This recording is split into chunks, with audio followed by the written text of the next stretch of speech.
नमस्कार. मी समीप नागवेकर. मनशक्ती आणि मनोधैर्याच्या या यूट्यूब चॅनलमध्ये या नवीन व्हिडिओमध्ये आपलं मनपूर्वक स्वागत. आपण बऱ्याचदा समाजामध्ये वेगवेगळ्या प्रकारचे व्यसनाधीनता बघतो, ज्याच्यामध्ये काही माध्यमं असतात, जसं चरस, गांजा, दारू, ड्रग्स वगैरे वगैरेचा समावेश असतो. तसंच काही बिहेवियरल ॲडिक्शन सुद्धा असतात. Behavioural addictions in the sense gambling, जुगाराचं एखादं व्यसन असू शकतं किंवा मोबाईलचं ॲडिक्शन असू शकतं किंवा एखाद्या व्यक्तीचं व्यसन असू शकतं. तर या सगळ्या व्यसनाच्या सगळ्या वेगवेगळे जे प्रकार आहेत, या प्रकारांशी डील करत असताना आपल्याला ज्या गोष्टी महत्त्वाच्या, काही स्टेप्स त्या सगळ्या गोष्टींपासून दूर राहण्यासाठी, त्या सगळ्या गोष्टींपासून स्वतःला मुक्त करण्यासाठी आणि त्या व्यसनमुक्त जीवन जगण्यासाठी, म्हणजे सोबर लाईफ जगण्यासाठी आपल्याला काही महत्त्वाच्या पावलं आपल्याला उचलायला लागतात. तर त्या पावलांच्या संदर्भातली पहिली स्टेप जर कुठली घ्यावी लागत असेल ती म्हणजे स्वीकार, एक्सेप्टन्स. जर तो एक्सेप्टन्स आपल्यामध्ये आला आणि तो रॅडिकल एक्सेप्टन्समध्ये चांगल्या प्रकारे कन्वर्ट झाला, तर आपल्याला पुढच्या ज्या स्टेप्स आहेत, ज्या व्यसनमुक्तीच्या संदर्भामध्ये किंवा त्या पर्टिक्युलर माध्यमाच्या संदर्भामध्ये दूर राहिल्यानंतर आपल्याला ज्या गोष्टी आत्मसात करायच्या आहेत, त्या आत्मसात करायला आपल्याला सोप्या जातात. तर पहिला स्टेप ही घेत असताना, एक्सेप्टन्स घेत असताना, त्या एक्सेप्टन्समध्ये 2 प्रकार आहेत. एक तर म्हणजे आपल्याला 2 प्रकारे त्या एक्सेप्टन्स आपल्यामध्ये आत्मसात करता येईल. एक इंट्रोस्पेक्शन करायचं आणि दुसरी गोष्ट इम्प्लिमेंटेशन करायचं. इंट्रोस्पेक्शन करायचं याचा अर्थ आत्मपरीक्षण. आपल्याला आत्मपरीक्षणाचे आपण वेगवेगळ्या प्रकारे आपण आत्मपरीक्षण करत असतो. जनरली काही लोक सेल्फ टॉक करत असतात. काही लोकांना आपल्या मनामध्ये आत्ता सध्याची जी परिस्थिती चालू आहे त्याचा दरवेळेला ते विश्लेषण करत असतात की आत्ताची परिस्थिती कशा प्रकारे आहे, काय आहे, वगैरे वगैरे. तर ज्या वेळेला आपल्याला अशा कुठल्याही व्यसनाधीनतेपासून स्वतःला दूर करायचं आहे, तर त्यावेळेला आपल्याला 3-4 काही पॅरामीटर्स आहेत. त्या पॅरामीटर्समध्ये आपल्याला इंट्रोस्पेक्शन करावं लागतं. सगळ्यात पहिलं इंट्रोस्पेक्शन म्हणजे व्यक्तिमत्व. आपलं व्यसन, जेव्हा मी कुठल्याही प्रकारच्या व्यसनामध्ये नव्हतो त्यावेळेला माझं व्यक्तिमत्व काय होतं, माझ्या व्यक्तिमत्वाची ओळख काय होती, माझ्या व्यक्तिमत्वाला कशा प्रकारे मी पुढे घेऊन जात होतो आणि एक्झॅक्टली हे इंट्रोस्पेक्शन करत असताना आत्ताची अवस्था काय आहे, आत्ताची आपल्याला ॲज अ व्यक्तिमत्व म्हणून आपण लोकांपुढे गेल्यानंतर आपण आपली स्वतःची काय म्हणून ओळख दाखवू शकतो, हा एक इंट्रोस्पेक्शन करण्याचा भाग आहे, आत्मपरीक्षण करण्याचा भाग आहे. की जर ह्याच्यामध्ये निगेटिव्ह साईडला, डाऊनवर्ड साईडला जर आपल्याला काही ना काहीतरी त्याच्यामध्ये ग्राफ खाली जाताना दिसतोय, तर याचा अर्थ नक्कीच आपल्याला या गोष्टीचा स्वीकार करण्याची आवश्यकता आहे. स्वीकार करत असताना आपल्याला काही ना काहीतरी ठोस कारणं लागतात. एखादी गोष्ट आपल्याला जर स्वीकार करायची आहे मनामध्ये, तर आपल्याला त्या स्वीकार करण्यासाठी ह्या ठोस कारणांसाठी आपल्याला इंट्रोस्पेक्शनचा वापर केला जातो. बऱ्याचदा असं बघितलं गेलंय की आपल्याला आर्थिक परिस्थितीतही बऱ्याचदा आपल्याला हिट घ्यावा लागतो. म्हणजे आपल्याला या सगळ्या व्यसनाधीनतेमुळे आपल्या आर्थिक जी काही आपलं स्टेटस आहे, जे काही आपलं बॅकग्राऊंड आहे, त्या बॅकग्राऊंडमध्येही हळूहळू का होईना पण डिटोरिएशन होत जातं. आपला हळूहळू तो आर्थिक ग्राफही आपला खालच्या दिशेने जात जातो. त्यावेळेला सुद्धा हे इंट्रोस्पेक्शन करण्याची गोष्ट आहे की पूर्वीच्या काळी ज्या वेळेला मी व्यसनाधीन नव्हतो त्यावेळेला आर्थिक बाबतीत माझी काय स्थिती होती, मला माझी जी आवक होती ती किती होती आणि मला आवकीचे जे काही सोर्सेस होते ते किती होते आणि मला जर आर्थिक अडचण निर्माण झाली तर मला उपलब्धता किती स्वरूपात मिळत होती. आत्ताच्या स्थितीमध्ये जेव्हा आपण इंट्रोस्पेक्शन करतोय त्यावेळेला या ग्राफमध्ये जर सुद्धा आपल्याला ग्राफ जर खाली जाताना दिसत असेल, म्हणजे माझे आर्थिक पैसे आवक होण्याचे सोर्सेस कमी होत चाललेले असतील, आपल्यावर आपण आपली गरज सांगितल्यानंतरही आपल्याला त्या गोष्टीला महत्त्व दिलं जात नसेल, तर याचा अर्थ आपला आर्थिक ग्राफ खालच्या दिशेने चाललेला आहे. तर त्यावेळेलाही आपल्याला ह्या इंट्रोस्पेक्शनचा एक मुद्दा आपल्या लक्षात येतो की आपला आर्थिक ग्राफही जर खाली गेलेला असेल तर आपल्याला काही ना काहीतरी स्वीकाराची स्टेप घ्यायला पाहिजे. थर्ड थिंग, कौटुंबिक बाबतीमध्ये आपल्याला तो ग्राफ जो पूर्वी कौटुंबिक जे स्वास्थ्य होतं, कुटुंबामध्ये जे काही आपण आपल्या कुटुंबातली जी काही सामाजिक किंवा आर्थिक किंवा जे काही बॅकग्राऊंड आपलं कुटुंबामध्ये होतं ते सुद्धा डिटोरिएशन होताना जर दिसत असेल तर त्यावेळेला आपल्याला स्वीकार करण्याची एक महत्त्वाची गरज आहे. असं म्हटलं जातं की कुटुंबामध्ये नेहमी एकमेकांशी चर्चा होणं गरजेचं आहे. मी त्याच्यापुढे एक स्टेप जाऊन सांगेन की आपल्या कुटुंबामध्ये सुसंवाद होणं गरजेचं आहे. कुठल्याही संवादाचे 3 प्रकार असतात: वाद, संवाद आणि सुसंवाद. वाद म्हणजे एखादा विषय माझ्या माझ्या मनामध्ये एक विषय आहे, समोरच्याच्या बाबतीमध्ये त्याच्या मनामध्ये एक वेगळा पर्स्पेक्टिव्ह आहे आणि दोघेही आपलं पर्स्पेक्टिव्ह घेऊन बसलेले आहेत आणि त्यामध्ये त्यांचं एकमत होत नाहीये. त्याला आपण वाद असं म्हणतो. संवाद याचा अर्थ असा की मी माझा पर्स्पेक्टिव्ह तुझ्यापर्यंत पोहोचवतोय, तुझा पर्स्पेक्टिव्ह जो आहे तो माझ्यापर्यंत पोहोचला जातोय आणि दोघेही आपण एकमेकांच्या पर्स्पेक्टिव्ह म्हणजे एकमेकांचे जे विचार आहेत ते त्या विचारांना आपण सन्मान करतोय, त्याला आपण संवाद असं म्हणतो. सुसंवाद याला म्हणतात की आपण जे काही दोघांचे पर्स्पेक्टिव्ह आहेत ते एकमेकांच्या बरोबर समोर ठेवल्यानंतर त्या संवादाद्वारे आपण कुठल्या ना कुठल्या तरी कन्क्लुजनसाठी जेव्हा तो संवाद साधतो, म्हणजे तो संवाद हा पॉझिटिव्ह, त्याचा आउटकम हे पॉझिटिव्ह निघावं यासाठी जो सुसंवाद साधला जातो, त्या संवादाला खरा महत्त्व आहे. तर आत्ताच्या कौटुंबिक वातावरणामध्ये, आत्ताच्या कौटुंबिक स्थितीमध्ये जर सुसंवाद उरला नसेल तर याचा अर्थ कौटुंबिक ग्राफ सुद्धा आपला डिटोरिट होत चाललेला आहे. तर वेळप्रसंगी हा फरकही आपल्याला मदत करतो की आपल्याला वेळीच या सगळ्या गोष्टीचा स्वीकार करणं गरजेचं आहे की आत्ता ही परिस्थिती खालावत चाललेली आहे आणि त्याच्यावर काही ना काहीतरी काम करणं गरजेचं आहे. त्याच्यानंतर सामाजिक स्थिती. प्रत्येक माणूस ज्या वेळेला वयाच्या 17व्या-18व्या वर्षी कॉलेजमध्ये असताना किंवा जेव्हा त्याने व्यसन सुरू केलेलं नसेल त्या काळामध्ये त्याची एक समाजामध्ये एक ओळख असते. एक चांगला माणूस, चांगला व्यक्ती, एक चांगला मित्र किंवा चांगला एक समाजात वावरणारा माणूस म्हणून एक चांगली एक ओळख तयार केलेली असते. पण जसं व्यसनाधीनता त्याच्या जीवनात वाढत जाते तशी सामाजिक जे स्टेटस आहे त्या स्टेटसमध्येही कुठे ना कुठेतरी प्रत्येक वेळेला एक आपल्याला त्रास भोगावा लागतो. त्याच्यामध्येही आपल्याला कुठे ना कुठेतरी आपला ग्राफ खालावत जातो. एक वेळ अशी येते की जो व्यक्ती खूप छान होता, चांगला होता, सगळ्या लोकांना हवासा वाटणारा होता, तो व्यक्ती अचानक नकोसा व्हायला लागतो. म्हणजे त्या व्यक्तीला स्वतःला ही गोष्ट जाणवत असते की पूर्वी मला सगळे लोक एक्सेप्ट करत होते, पण आता मला लोक एक्सेप्ट करत नाहीयेत किंवा मला विशिष्ट प्रकारची नावं ठेवली जात आहेत, ज्याच्यामध्ये बऱ्याचदा आपण अल्कोहोलिक माणूस असेल तर बेवडा आहे किंवा काय आहे अशा पद्धतीचं त्याला नावं दिली जातात, ज्याच्यामुळे त्या व्यक्तीची जी सामाजिक जे काही स्टेटस आहे त्या स्टेटसमध्येही तो ग्राफ खालच्या दिशेने जायला लागतो. तर आपण जे आत्ता मुद्दे बघितले त्या मुद्द्यामध्ये जर आपल्याला कुठे ना कुठेतरी आपल्या या सगळ्या ग्राफमध्ये जर डिटोरिएशन होत असेल तर आपल्याला एक सबळ कारण मिळतं की आपण आता या सगळ्या गोष्टीचा स्वीकार का करायचा आहे. माणूस व्यसनाधीन, मी आता व्यसनाधीन आहे कारण या सगळ्या 4 फॅक्टर्समध्ये माझं जे काही डिटोरिएशन झालेलं आहे त्या डिटोरिएशनमध्ये मला त्या परिस्थितीमध्ये जर सुधारणा करायची असेल तर मला या गोष्टीचा स्वीकार करावा लागेल की व्यसनाधीनता माझ्या जीवनात आलेली आहे आणि त्याच्यावर काही ना काहीतरी काम करणं गरजेचं आहे, जेणेकरून मी त्याच्यामधनं बाहेर पडेन आणि माझी आणि माझ्या कुटुंबाचं आणि जे काही माझं भविष्य असणार आहे त्या भविष्यावर काही ना काहीतरी मला चांगल्या प्रकारे ठोस प्रकारे पावलं उचलता येईल.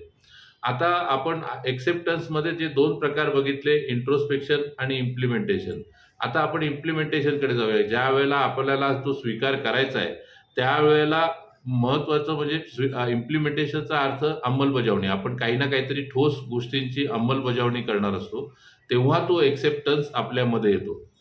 ज्या वेळेला आमच्याकडे येणाऱ्या बऱ्याच पेशंट्समध्ये आम्हाला हा एक्सेप्टन्स आणण्यासाठी जवळपास बऱ्याचदा महिने 2-2 महिने निघून जातात. कारण का प्रत्येक व्यसनाधीन व्यक्तीला असं वाटत असतं की जी काही गोष्ट घडतेय माझ्या जीवनात त्या गोष्टीसाठी एखादा व्यक्ती, एखादी घटना किंवा एखादा पर्टिक्युलर समूह, कोण ना कोणतरी व्यक्ती त्या गोष्टीला जबाबदार आहे. माझ्यामध्ये काही प्रॉब्लेम नाहीये, त्या व्यक्तीमध्ये तो प्रॉब्लेम आहे. त्यामुळे तो दरवेळेला स्वतःवर येणारा जो काही पॉईंट असतो तो डिफ्लेक्ट करण्याचा प्रयत्न करत असतो. तर त्या अशा वेळेला त्या लोकांना बसून व्यवस्थित समजावं लागतं की ह्या 4-5 मुद्द्यांमध्ये आपला ग्राफ डिटोरिएट होत चाललेला आहे. त्याच्यामुळे जी काही परिस्थिती आहे ती आज आपण जर एक्सेप्ट केली गेली नाही, तर याचा अर्थ पुढे गेल्यानंतरही हा जो अधोगतीचा प्रवास आहे, ती परिस्थिती तशीच कंटिन्यू राहणार आहे. तर ही परिस्थिती जर थांबवायची असेल, तर आपल्याला एक्सेप्टन्सचा पहिला भाग काय एक्सेप्ट करायचा आहे, की आजवर जी काही अधोगती झालेली आहे, त्यासाठी इतर कुठला व्यक्ती, इतर कुठली घटना किंवा इतर कुठला समाज जबाबदार नसून मी स्वतः त्या गोष्टीला जबाबदार आहे. या गोष्टीचा एक्सेप्टन्स त्यांच्यामध्ये येणं गरजेचं आहे. त्यानंतर महत्त्वाची गोष्ट की आत्तापर्यंत झालेली अधोगती जी काही आहे, ती अधोगती अजून खालच्या साईडला जाऊ नये यासाठी मला आता इथेच थांबायचं आहे. 2 मिनिटं थांबून किंवा जे काही मला वेळ मिळतोय त्या वेळेचा योग्य रीतीने वापर करून मी माझ्या जीवनात काही ना काहीतरी पॉझिटिव्ह बदल घडवण्याच्या दृष्टीने विचार करणार आहे.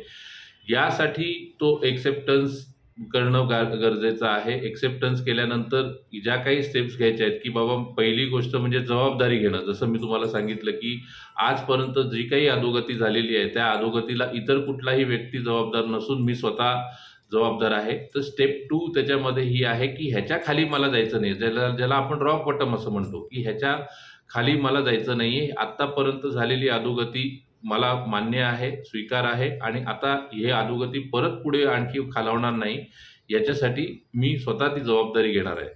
थर्ड थिंग, आपण एकाकी लढाई करायची म्हणली, व्यसन हे एवढं प्रबळ आणि भयानक स्वरूपाचं असा एक हे आहे, शत्रू आहे आपल्या जीवनामध्ये, ज्याच्याशी आपण एकाकी लढाई करायची म्हणली तर आपल्याला फेल्युअर्स येणार म्हणजे येणार. कारण प्रत्येक वेळेला आपली मानसिकता ही सबळ असेलच असं सांगता येत नाही. त्यासाठी आपल्याला कुठल्या ना कुठल्या मदतीची गरज लागते, म्हणजे कुठल्या ना कुठल्या तरी साथीची गरज लागते. तर अशा वेळेला आपण काय करू शकतो, तर आपल्याला हितचिंतक एक समूह आहे, ज्याच्यामध्ये आपण आपल्याविषयी जे चांगले राहण्यासाठी, आपल्याला व्यसनापासून दूर राहण्यासाठी जे मदत करू शकतील, अशा लोकांचा एक समूह आपण तयार करू शकतो. अल्कोहोलिक अनॉनिमस असा एक समूह आहे, जे पुण्यामध्ये राऊंड क्लॉक त्यांच्या मीटिंग्स चालू असतात. जिथे जाणारा प्रत्येक अल्कोहोलिक माणूस हा स्वागतार्हच असतो. कारण तो व्यसनापासून दूर राहायचा प्रयत्न करतोय, याचा अर्थ तो आपला मित्र आहे. तर आपल्याला ज्या वेळेला अशा प्रकारच्या व्यसनातनं बाहेर पडायचं आहे, त्यावेळेला अशा कुठल्यातरी सेल्फ हेल्प ग्रुपची आपल्याला मदत घेणं फार गरजेचं आहे. सेल्फ हेल्प ग्रुप त्याच्यानंतरचा सेकंड पार्ट जर अगदी त्या गोष्टीपर्यंत पोहोचता येत नसेल, तर आपल्याला आपल्या कुटुंबामध्येच कोणी ना कोणीतरी एक असे हितचिंतक, ज्यांच्या शब्दाला मी मानतो आणि त्यांच्या शब्दाला मी टाळू शकत नाही, अशा स्वरूपाचे जे लोक आहेत त्या लोकांना आपण हितचिंतक बनवू शकतो. इथे मी खास करून हे सांगेन की आपला कितीही जवळचा मित्र असला आणि तो स्वतः जर अल्कोहोलिक असला, तरी सुद्धा तो आपल्याला या गोष्टीतनं बाहेर काढू शकत नाही. बारमध्येच बसलेल्या मित्राला समजा आपण जाऊन विचारलं की मला व्यसनमुक्त व्हायचं आहे, तर तू मला त्या गोष्टीसाठी हितचिंतक म्हणून मदत करशील का? तर तो मित्र त्या दुसऱ्या मित्राला हेच सांगेल की आत्ता माझ्याकडे काही पर्याय नाही आहे, पण आत्ता माझ्याकडे जी काही आहे त्याच्यातनं थोडीशी तू पी. तो हितचिंतक तुम्हाला कधीही त्या पॉझिटिव्ह वेकडे घेऊन जाऊ शकणार नाही, कारण की त्याच्याकडेच तो रस्ता नाही आहे. त्यामुळे जो व्यसनमुक्त माणूस आहे, अशा व्यक्तीलाच आपल्या जीवनात हितचिंतकाचा दर्जा देणं, ज्याला अल्कोहोलिक अनॉनिमसमध्ये स्पॉन्सर असं म्हणतात, तर अशा प्रकारचा दर्जा देणं फार गरजेचं आहे. त्यानंतर काही महत्त्वाच्या गोष्टी आहेत, ज्या आपल्या जीवनामध्ये इम्प्लिमेंट करण्यासारख्या आहेत, की ते रसायन माझ्यासाठी बनलेलं नाही. हे एक वाक्य आपल्या मनामध्ये छापील स्वरूपात असलं पाहिजे. कारण का आत्तापर्यंत आपण ते रसायन थोडं घेऊन बघू, काही दिवस घेऊन बघू, काही दिवसानंतर बंद करू, या सगळ्या स्वरूपाचे प्रयत्न करून बघितले. पण ते रसायन हे दरवेळेला मला कुठल्या ना कुठल्या तरी कारणाने आपल्या घोळात घेतं आणि आपल्या मूळ पदावर आणून ठेवतं. या गोष्टीचाही एक्सेप्टन्स आपल्यामध्ये येणं गरजेचं आहे, की हे रसायन माझ्यासाठी बनलेलं नाही. मी कितीही जरी प्रयत्न केला, कितीही प्रयोग केले, तरी सुद्धा त्या गोष्टीचा इम्पॅक्ट या सगळ्या गोष्टीवर जे झालेले आहेत, आपण त्या इंट्रोस्पेक्शनच्या भागामध्ये जे काही आपण बघितलेलं आहे, की या भागामध्ये आपल्याला आपला ग्राफ डिटोरिएट होत चाललेला आहे तर हे रसायन नक्कीच माझ्या उपयोगाचं नाहीये किंवा त्याच्यातनं मला काही माझ्या आयुष्याला काही चालना मिळेल असं काही होणार नाहीये. कुटुंबियांसाठी सुद्धा म्हणजे हा सगळा जो प्रकार जो सांगितला तो कुटुंबियांमध्येही या गोष्टीचा एक्सेप्टन्स येणं गरजेचं आहे, की त्याला तो जो व्यसनाधीन व्यक्ती आहे त्या व्यसनाधीन व्यक्तीला या सगळ्या प्रवासातनं जर जायचं असेल तर तुमच्या मदतीची त्याला आवश्यकता आहे. तुमच्या पॉझिटिव्ह मदतीची आवश्यकता आहे. बऱ्याचदा असं होतं की अल्कोहोलिक माणूस आपल्या काही ना काहीतरी नवीन गरजा तयार करतो आणि नवीन गरजा किती इसेन्शियल आहेत आणि त्या गरजा खूप महत्त्वाच्या आहेत असं दाखवण्याचा प्रयत्न करतो आणि हे प्रयत्न करत असताना तो आपल्या कुटुंबियांकडे त्या सगळ्या गोष्टीच्या मदतीच्यासाठी विचारणा करतो. त्यावेळेला आपण त्याला मदत करण्याच्या उद्देशाने पैशाच्या स्वरूपामध्ये किंवा कुठल्याही स्वरूपामध्ये आपण त्याला जी मदत करतोय ती खरंच त्या विषयामध्ये जातीये का, खरंच त्या गोष्टीसाठी जातीये का. उदाहरणार्थ की एखादा अल्कोहोलिक माणूस आहे ज्याला आत्ता पिण्याची खूप इच्छा झालेली आहे. तो ही गोष्ट सांगतोय की आई मला खूप भूक लागली, मला 100 रुपये दे, मला कुठल्याही परिस्थितीत मला आत्ता जाऊन मला मसाला डोसा खायचा आहे किंवा काही ना काहीतरी खायचंय. एक आई म्हणून तुम्ही हा विचार कराल की मला त्याला आत्ता 100 रुपये देणं गरजेचं आहे कारण का त्याला भूक लागलेली आहे. पण त्या 100 रुपयाचा तो उपयोग त्या खरंच खाण्यामध्ये करणार आहे का नाही करणार आहे. जर ते पैसे जर त्याचे व्यसनामध्ये जाणार असतील तर तुम्ही असे 100 वेळा जरी दिले तरी तो त्याच्यातनं बाहेर पडणार नाही. कारण का त्याला आता नवीन गोष्ट कळलेली आहे की मी जर अशा प्रकारचे कुठली तरी वातावरण निर्मिती केली तर मला माझ्या सगळ्या गोष्टी एक्सेप्ट होतात आणि मला लोकं ज्या पद्धतीने मला पैसे पाहिजे त्या पद्धतीने लोकं मला पैसे देतात. So as a family member किंवा ॲज अ हितचिंतक एखादा ॲडिक्ट माणूस तुमच्या पुढे एखादी सिच्युएशन क्रिएट करत असेल तर त्या गोष्टीकडे बघण्याचा तुमचा दृष्टिकोन बदलला पाहिजे. आपल्याला त्याला मदत करायची आहे, नक्कीच मदत करायची आहे. आपल्याला त्याला सुधरवायचं आहे, नक्कीच सुधरवायचं आहे. पण आपली मदत ही योग्य स्वरूपाची असायला पाहिजे. आपण त्याला 100 रुपये दिले होते ह्या गोष्टीच्या आधारावर आपण असं म्हणू शकत नाही की बाबा मी त्याच्यासाठी तर पॉझिटिव्ह प्रयत्न केला होता, त्याने तो मदत व्यवस्थित नाही केलं तर त्यासाठी आमचा काय दोष. खरं पाहिलं तर तुमचा काहीच दोष नाही, पण तो अशा सिच्युएशन्स तुमच्या पुढे क्रिएट करत चाललेला आहे आणि अशा सिच्युएशन्सला तुम्ही बळी पडताय. या गोष्टी तुमच्या आत्ता लक्षात येणं गरजेचं आहे. त्याच्यामुळे एक्सेप्टन्सच्या ह्या ज्या काही फॅक्टर्स जे सांगितल्या या फॅक्टर्समध्ये तुम्हाला जरी ही गोष्ट जाणवत असेल ॲज अ फॅमिली मेंबर म्हणून की आपण आपल्या व्यक्तिमत्वामध्ये किंवा त्याच्या पर्टिक्युलर व्यक्तिमत्वामध्ये डिटोरिएशन झालंय की नाही झालंय, आर्थिक स्थितीमध्ये डिटोरिएशन झालंय की नाही झालंय, त्यानंतर आपली कौटुंबिक अवस्था जी होती, कौटुंबिक स्वास्थ्य जे होतं त्याच्या बाबतीमध्ये डिटोरिएशन झालंय की नाही झालंय, सामाजिक जी काही आपली ओळख होती त्याच्यामध्ये आपलं डिटोरिएशन झालंय की नाही झालंय. तर आपण ॲज अ फॅमिली मेंबर म्हणून सगळ्यांनी मिळून त्याला फोर्स करायला पाहिजे की आता हा एक्सेप्टन्स घेण्याची आणि या सगळ्या गोष्टीतनं बाहेर पडण्याची ही योग्य वेळ आहे. ह्या परिस्थितीतनं जर आत्ता बाहेर पडलो नाही तर आपल्या सगळ्या कुटुंबासह आपल्या भविष्यासह सगळ्याच गोष्टी प्रश्नचिन्ह उभं राहणार आहे. त्यामुळे आपण वेळप्रसंगी या गोष्टी लवकरात लवकर एक्सेप्ट करून पुढे जाणं आणि आपल्या भविष्याच्या बाबतीत चिंताग्रस्त होणं किंवा भविष्याच्या बाबतीत काही ना काहीतरी प्लॅन करणं फार गरजेचं आहे. सुरुवातीच्या काळामध्ये होऊ शकतं की बाबा त्याला काही मेडिकल हेल्प घ्यावी लागेल. म्हणजे मेडिकल हेल्प म्हणजे बऱ्याचदा असं होतं की दारू बंद केल्यानंतर माणसाचे हातपाय थरथरणं, फिजिकल काही ना काहीतरी कॉम्प्लिकेशन्स तयार होणं, या सगळ्या गोष्टी होऊ शकतात. पण हा एक 72 अवर्सचा एक पिरियड आहे.